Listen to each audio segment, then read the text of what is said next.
Well, it's International World Day of Peace, and we earlier were supposed to speak with the security expert Ona Ekhomu. Now he joins us live on the news to give us more insight on the International Day of Peace. It's good to have you join us at this time, Dr. Ona. The theme of this year's celebration is Shaping Peace Together. Would you like to give us more insight into that?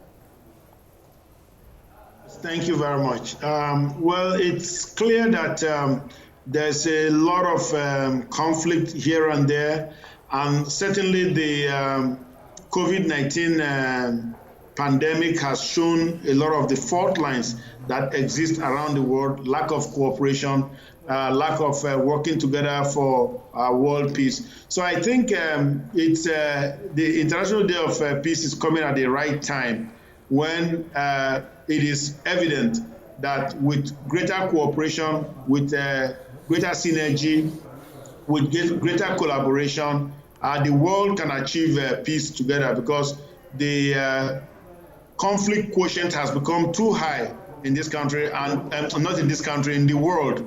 And as such that this is something that is needed at this time.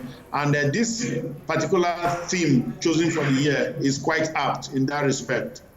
Of course, peace is certainly one of the world's most sought-after conditions for human existence, but it's still elusive. From the Middle East to Africa to parts of Asia, there are wars. Do you think there could be total world peace? Is that a possibility? Well, it's a desired end state. It's a goal that is desired by humanity.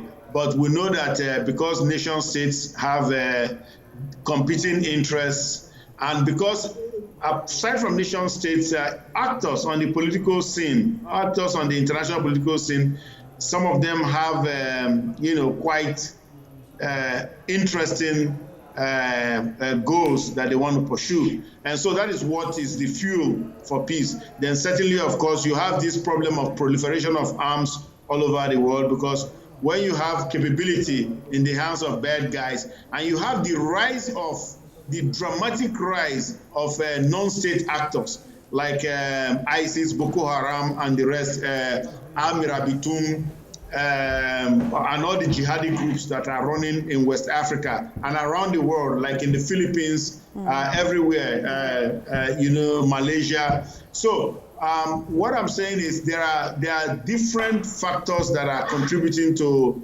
the elusive nature of peace in the world today. So we say shaping peace together. It means that world leaders and world citizens have to understand that we have to contribute in our own various little ways to ensure that the world is at peace. Because what we have found is that when there is insecurity somewhere, when there's conflict somewhere, it affects other parts of the world, like what the ISIS crisis has shown us now. Of course, the UN Chief Antonio Guterres underscored the dilemma of the Sahel and recited the well-known mantra that of what happens in the Sahel. Let's look at how African leaders are, of course, what they are doing. Do you think they're doing enough to douse the internal conflicts or phase out terrorism? Very quickly.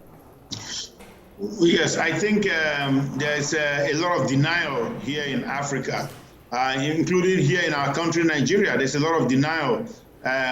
So we've really not faced up to the reality of terrorism and the fact that non-state actors can really do a lot of damage to the population. Look at in Nigeria, we have 4.2 million IDPs all around the country because of the work of non-state actors. We don't have a war with Cameroon or Egypt or anybody, or with Israel. But it's non-state actors that are causing this here. So we have to understand that non-state actors can equally be a threat to peace in various African countries. And our leaders need to take this more seriously. But right now, they are not. They are in a state of denial. Security expert Ona Ekhomu, thank you so much for your thoughts on TVC News at 1. Thank you, Miss.